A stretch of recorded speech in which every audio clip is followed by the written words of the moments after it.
welcome to Brampton Focus. My name is Michael A. Charbon. Today we're talking to Mr. Charles Scott. This gentleman is he's a patron of the arts. He's a supporter of the arts. He's a very successful film producer. He consults with universities, and as one would say, he is a patron of the arts, a person who supports it and is involved in it. Charles, thank you so much for joining us on Brampton Focus. Thank you, Michael. As of late, the city of Brampton has just released its corporate budget for 2018 to 2020, and one of the things we wanted to talk about today is there a piece in there for the arts? Where does Brampton sit? What is the state of the arts of Brampton when you look at the budget that's been presented?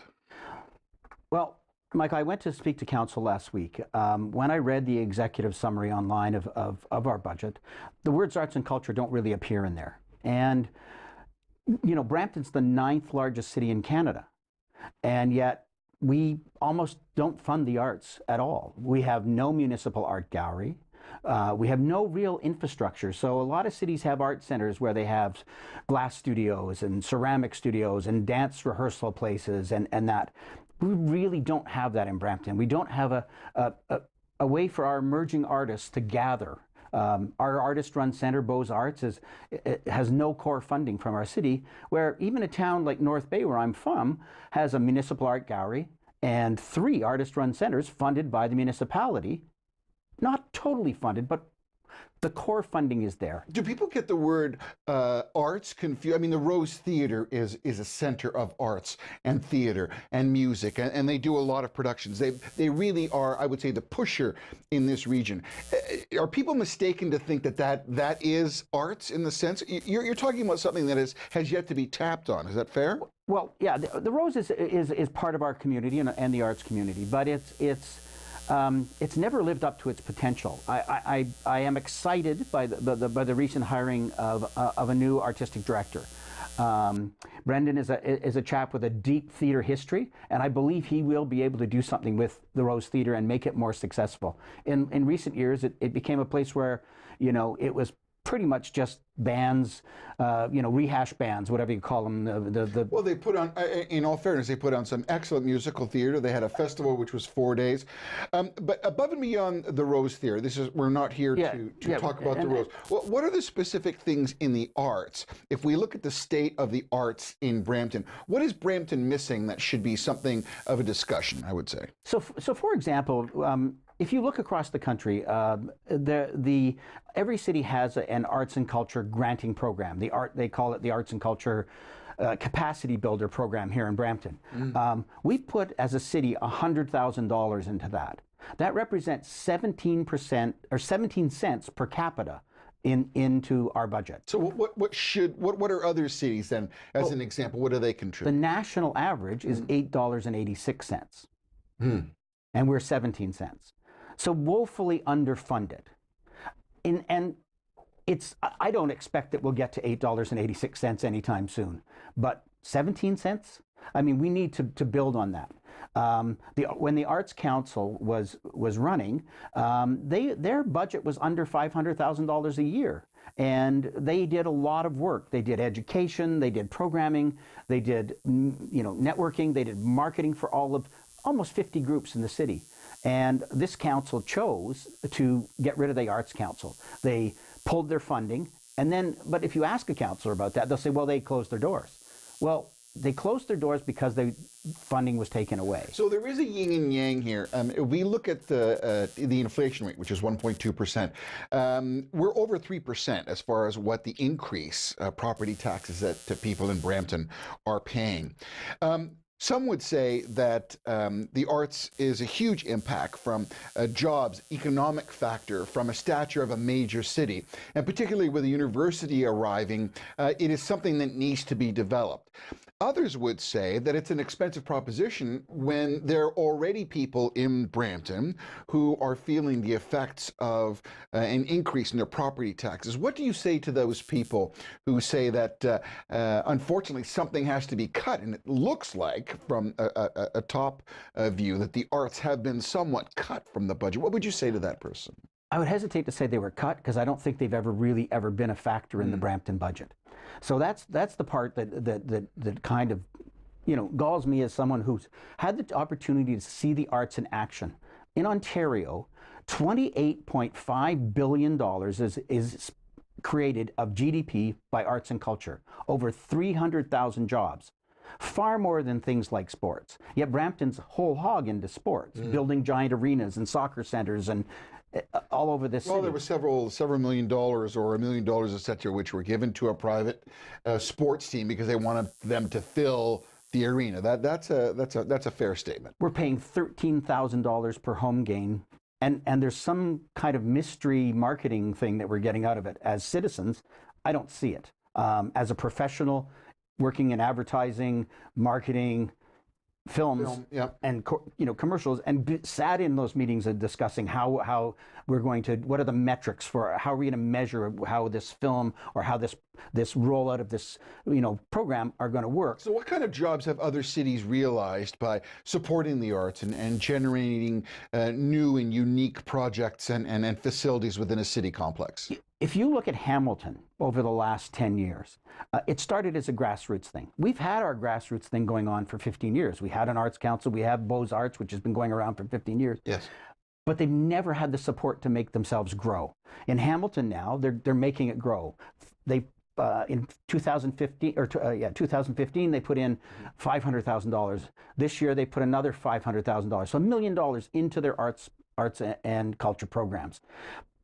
Hamilton has changed completely. The downtown of Hamilton is vibrant. James Street is a new street, and it's now spilling over into the streets on either side of it. Or some of those streets used to be, I hesitate to use the word skid row, but there was some serious drug addiction, alcohol, vagrants. I mean, it was not a place that you would want to move to establish a business in. But absolutely, absolutely, and that has changed.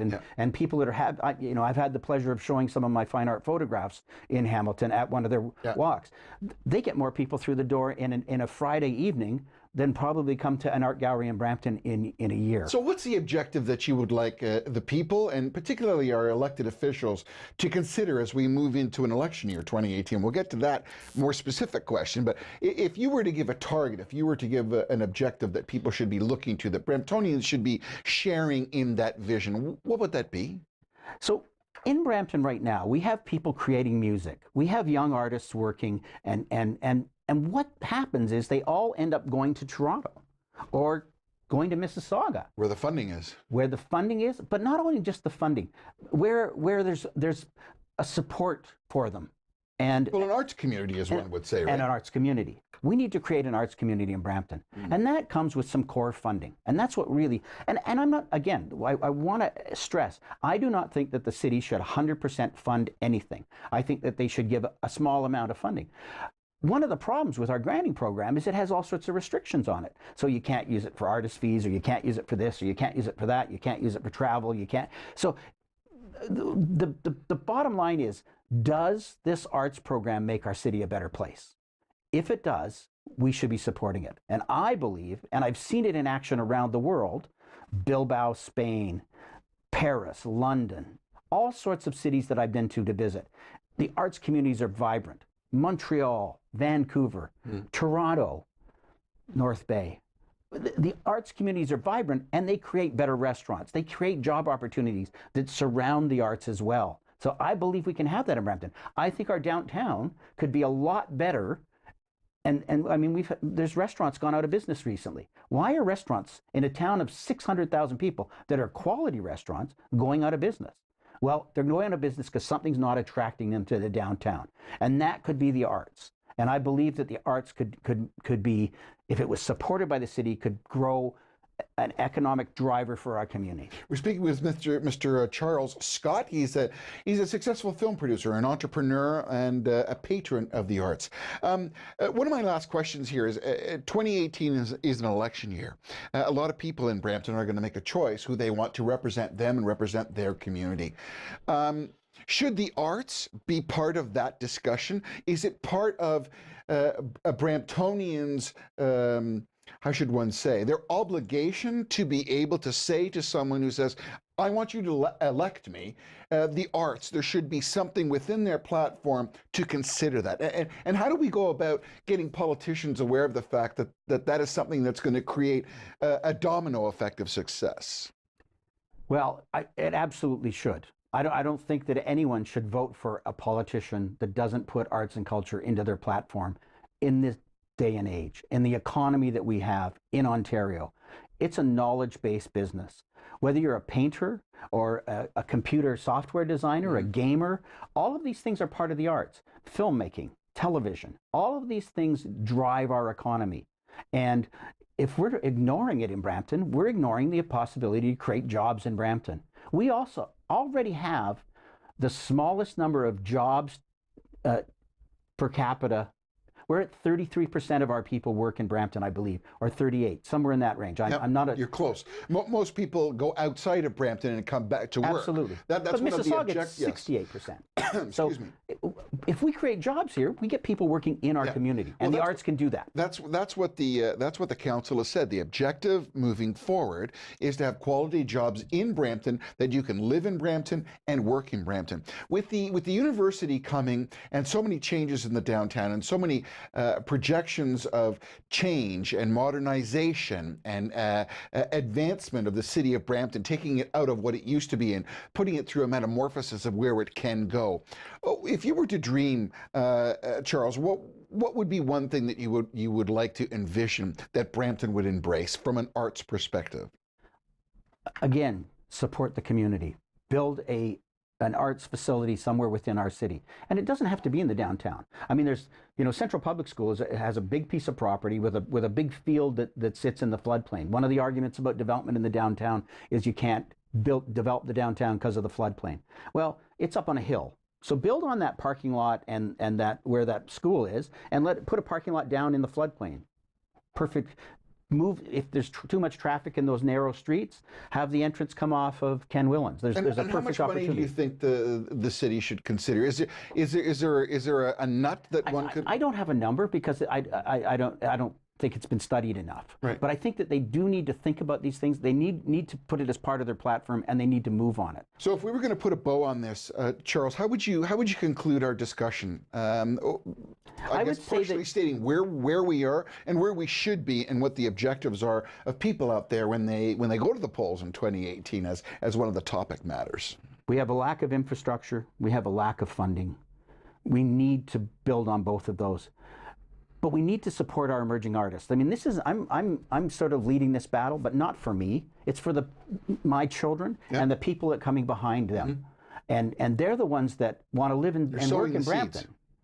Absolutely, because by the time we build a municipal gallery, I'm well retired, and because it'll take that long. I know it'll take that long, but we aren't even headed in that direction. At the preamble to our budget by our CAO Harry was, we want to be a global city.